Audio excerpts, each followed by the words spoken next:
तो इसके अंदर अगर मैं देखूं तो हमारे पास यहाँ तक आ गए हैं सारे साथी। सही है, साथ साथ करते हैं, चाहे तो कर भी लिया साथ साथ, ठीक है। अब सबसे पहले जब आप यहाँ आ गए हैं तो मैं माई एस्टिमेट पे दोबारा चला जाता हूँ, प्राइसिंग कैलकुलेटर पे बल्कि पीछे चला जाता हूँ, ठीक है ना। ये पर्सनलाइज एस्टिमेट आप कर सकते हैं, यहाँ से अपना एस्टिमेट कर सकते हैं। अच्छा, ये लिंक वैसे भी दे देगा आपको, कोई ऐसा प्रॉब्लम की बात नहीं है। जब आप इस जगह पर आ जाए ना, तो यहाँ पे सर्विसेज आ रही हैं बहुत सारी। अब उन सर्विसेज को सेलेक्ट करना है, तो पहले सबसे पहले हमें क्योंकि कंप्यूटेशन चाहिए होती है, तो हम EC2 पे चले जाएंगे। यहाँ से हम EC2 की सर्विस यहाँ से ले लेंगे, कॉन्फ़िगर। जब EC2 की सर्विस हमने ले ली, यानी कि वर्चुअल मशीन की, तो ये रीजन है हमारे पास। यहाँ से सेलेक्ट करना है किस रीजन के लिए ले रहे हैं। नॉर्मली हम पाकिस्तान के लिए अगर लेते हैं तो हम नॉर्मली, हमारी आदत है कि हम सिंगापुर लेते हैं हम, ठीक है। हमने सिंगापुर रीजन ले लिया। सिंगापुर रीजन लेने के बाद हम इस तरफ आए यहाँ पे, तो यहाँ पे हमने डिस्क्रिप्शन लिख दी। इसको मिसाल के तौर पे हमने कर दिया सर्वर 1।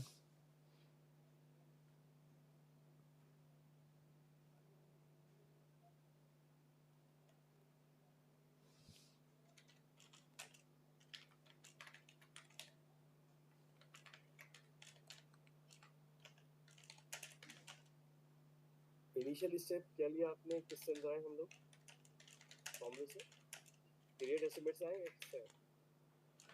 क्रिएट एस्टिमेट से, क्रिएट एस्टिमेट से आए हैं। यहाँ पे ऐड सर्विस आ रहा है मेरे पास तो। क्या मतलब ऐड सर्विस आ रहा है ना, तो ऐड सर्विस पे EC2 लिखें।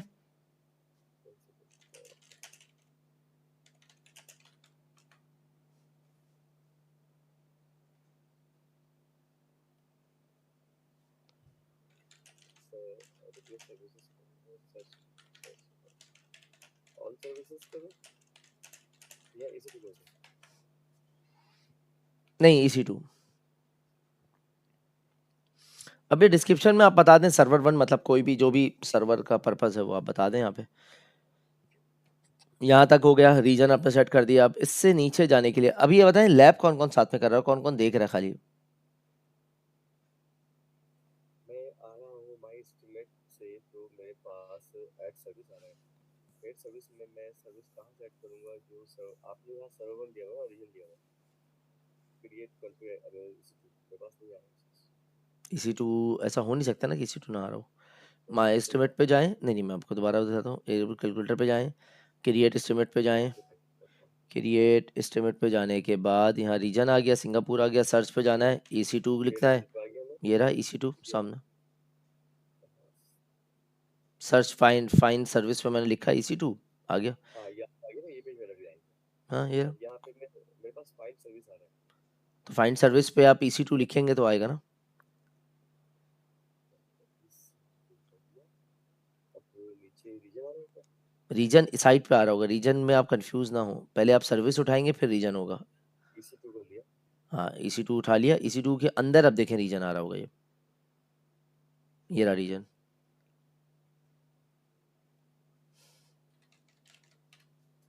EC2 के अंदर अमेज़न EC2 के अंदर कॉन्फ़िगर करें या प्लॉट पेज करें? नहीं समझ पाया, दोबारा पता नहीं आपके पास कौन से ऐसे ऑप्शन आ रहे हैं जो मेरे पास नज़र नहीं आ रहा। ये देखें, तो दोबारा जाता हूँ मैं, दोबारा कैलकुलेटर पे गया, दोबारा सारे देख लें। क्रिएट एस्टिमेट पे क्लिक किया मैंने। क्रिएट एस्टिमेट पे जाने के बाद search by location service, search by location service, ना इसको छेड़ना है ना इसको छेड़ना है। फाइंड सर्विस पे आ जाना है, EC2 लिखना है यहाँ नहीं पे मेरे सिर्फ। पास तो सर्च का रेजोल्यूशन किया मैंने। अच्छा ठीक है, ये आ गया, ये आ गया। सर्च बाय लोकेशन टाइप करना है आपने। सर्च ऑल सर्विस भी आप कर सकते हैं, इससे कोई प्रॉब्लम नहीं है, इन दोनों से कोई प्रॉब्लम नहीं है। मैं सर्च ऑल सर्विस भी कर देता हूँ, मान लें EC2 लिखा मैंने, ये EC2 आ गया। यहाँ आ रहा है कॉन्फ़िगर का बटन, प्रोडक्ट पेज या कहीं और नहीं है, ये कॉन्फ़िगर पे मेरा बटन पे क्लिक करना है। है ना? बस कॉन्फ़िगर किया, मैं अंदर आ गया। अब अगर किसी का रीजन छिड़ा हुआ है, ओहायो जापान इधर उधर है, वो सेट कर ले अपने यहाँ पे। यहाँ नाम लिख दें डिस्क्रिप्शन, कंट्री कौन सी लेना है? सिंगापुर ले लें, हम पाकिस्तान के हिसाब से सेलेक्ट कर रहे हैं तो सिंगापुर। दो आ रहे हैं, लोकल जोन और वेबलेट जोन। ना रीजन के अंदर आ रहे हैं ना, तो आप रीजन ही छोड़ दें, लोकल जोन पे नहीं जाना हमने, सिर्फ रीजन लेना है हमें।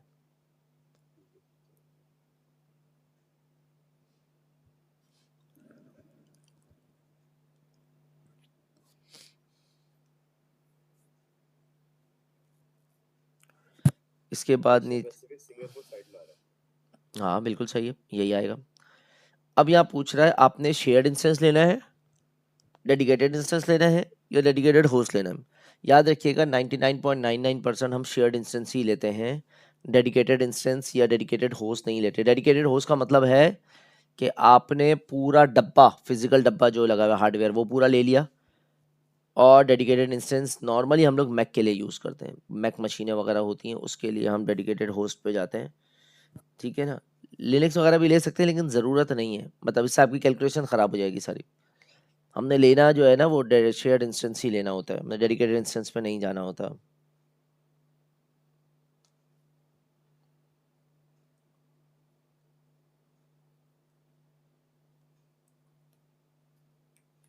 ठीक है भैया।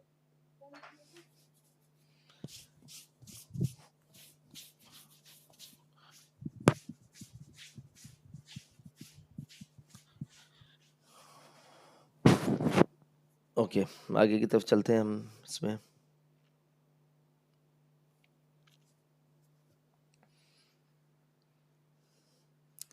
अब विंडोज़ चाहिए लिनक्स, तो हम इस शीट को देख लेते हैं, जो शीट हमारे पास है ना, इस शीट को देख लेते हैं हम लोग कि पहले हमें क्या चाहिए। ये शीट आप लोग भले डाउनलोड कर लें अपने पास, चेंज करते रहिएगा। यहाँ पे हम प्राइसेस निकालते रहेंगे अपने, मैं आपको और भी शीट दे दूंगा इंशाल्लाह ताला।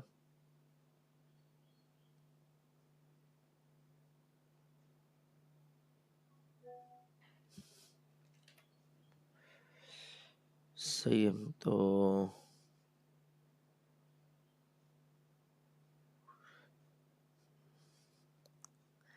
अब यहाँ से आप लोग उठाना शुरू कर दें। यहाँ पे सबसे पहले लोड बैलेंसर वन आ रहा है, सर्वर वन, ये लोड बैलेंसर है, इसका सर्वर वन है। इसका साइज़ क्या आ रहा है, या तो उसने साइज़ खुद बताया हुआ हो तो आप उठा लें यहाँ पे, जैसे ये मौजूद है, वरना आप देख लें कि 8 कोर 16 GB के साथ क्या मुनासिब रहेगा यहाँ पे। तो मैं जाता हूँ 8 कोर 16 GB, लिनक्स तो ले ली ऊपर, नंबर ऑफ इंस्टेंस वन है।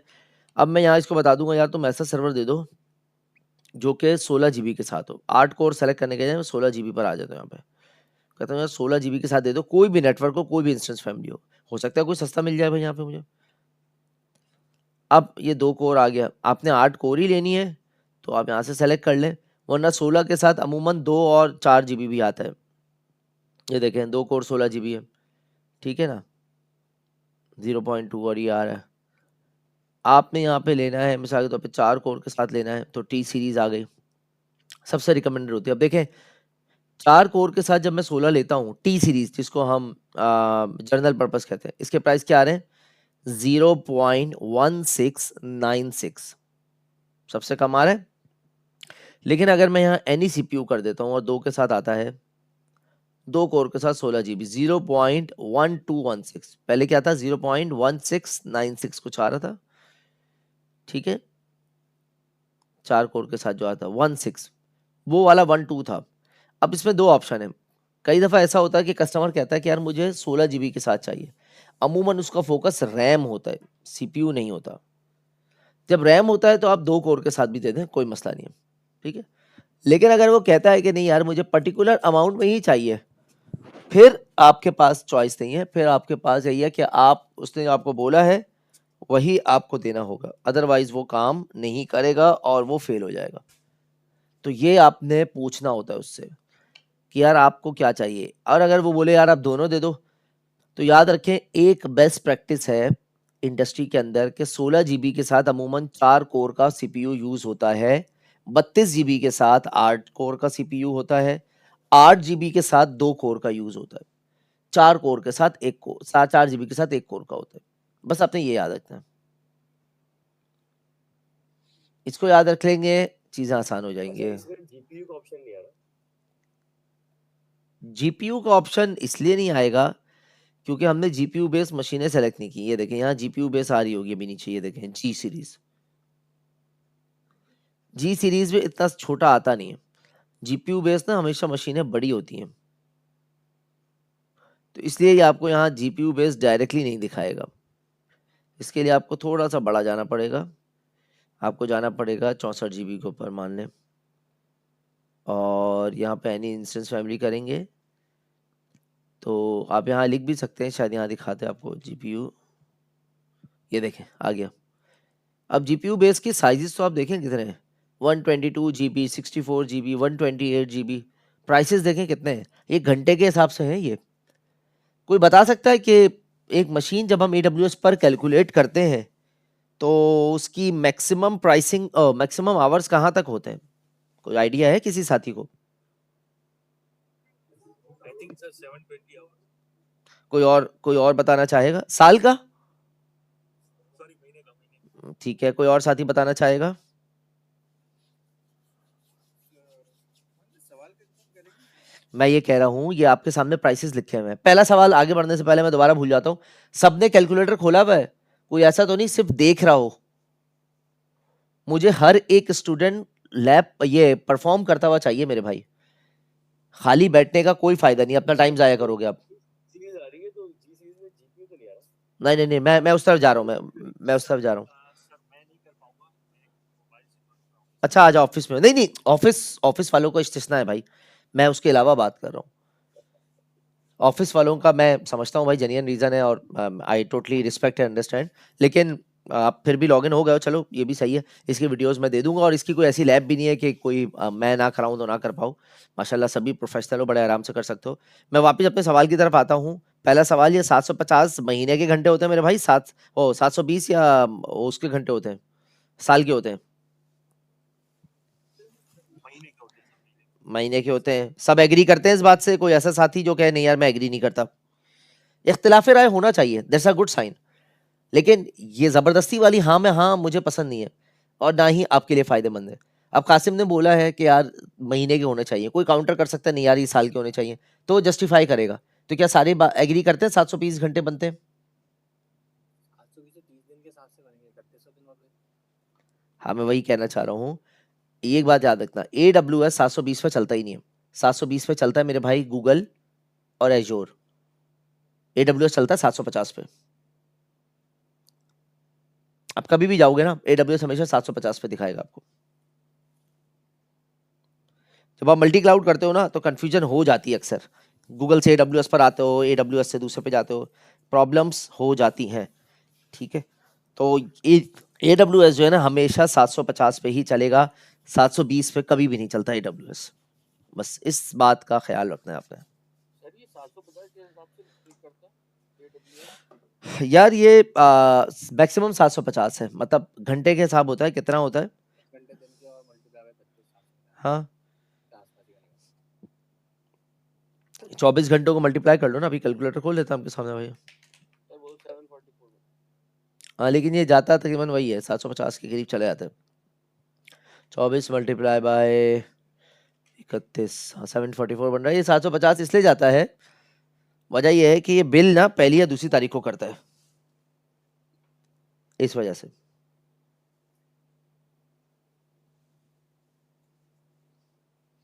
ठीक है भाई, यहाँ तक क्लियर है? जी सर। ठीक है, और आगे चलते हैं भाई। अब असल वाली मशीन पर आ जाते हैं। बल्कि जफर भाई का कोई सवाल है? जफर भाई आप अपना क्वेश्चन दोहरा लें ताकि मैं उसको सॉल्व करूं और आगे चलें फिर हम लोग। मेरा क्वेश्चन ये था कि यहाँ पे सीपीयू ही आ रहा है, जीपीयू नहीं आ रहा। ये जो जी सीरीज आती है ना, जी सीरीज होती है GPU बेस है ये। इसको सीपीयू बोलते हैं बेसिकली वो। नहीं नहीं नहीं नहीं नहीं नहीं, GPU। और इसकी प्राइस तो फिर ये ऑन डिमांड कह रहे हैं कि और 1.67 कह रहे हैं हाँ, पर ये डे। ये ऑन डिमांड ही आता है, ऑन डिमांड ही आ रहा होता है यहाँ पे। लेकिन ये मशीन GPU बेस कहलाती है नॉर्मली। उसकी वजह ये है कि यहाँ पे जो मेमोरी आपने ज़्यादा ली हुई है, प्लस करंट जनरेशन लिया हुआ है, देख रहे हैं आप, ये सारा GPU बेस में ही काउंट हो रहा होता है। ये जी सीरीज है ना, इसके अंदर अपने ग्राफिक कार्ड लगे हुए होते हैं। वो आपको नेट से जाके उठाना पड़ेगा कि इसके अंदर कितना ग्राफिक कार्ड है। मिसाल के तौर पे मैं ये उठा लेता हूँ और मैं गूगल पे जाता हूँ, मैं कहता हूँ यार how much GPU card inside. ये कह रहा है कि ये वाली जो सीरीज है ना AWS की, इसमें कंटेन 1 NVIDIA टेस्ला M60 का GPU लगा हुआ है, जो कि 8 GB के DDR5 है।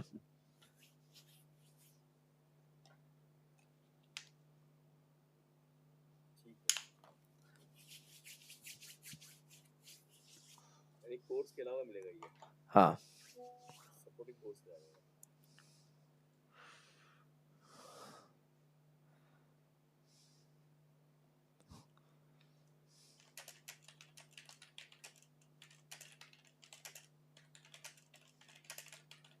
चले इसको उठाएं। अब पहला लेते हैं 8 कोर 16 GB 100 GB। यहाँ से आ जाते हैं।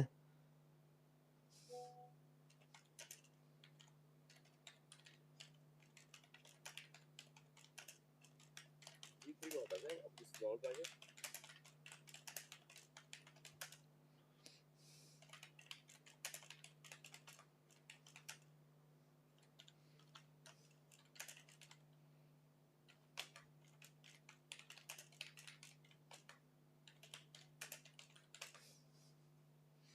ओके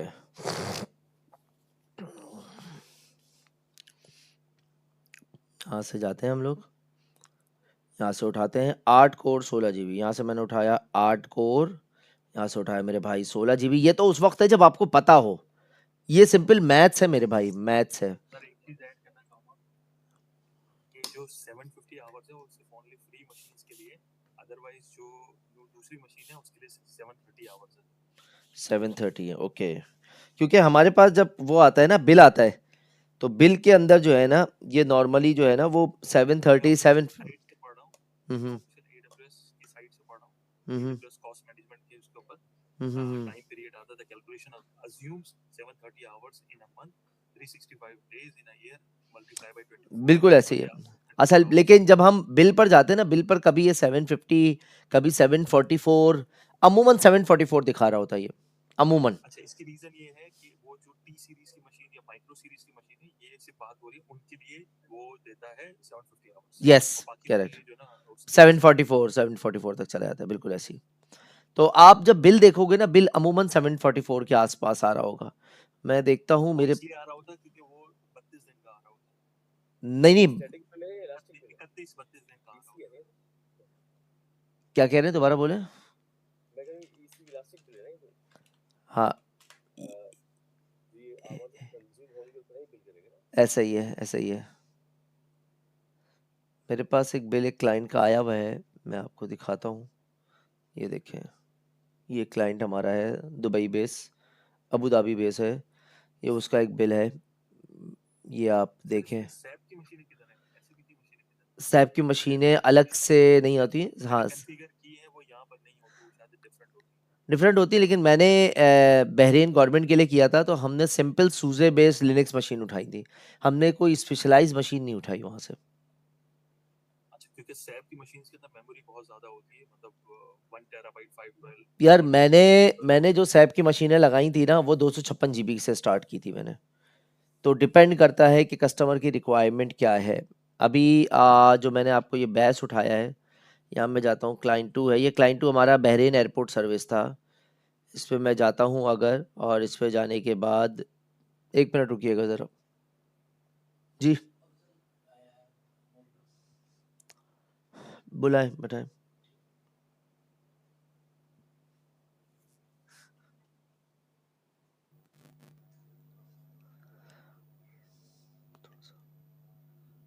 अच्छा जी, यहाँ पे आएंगे हम लोग।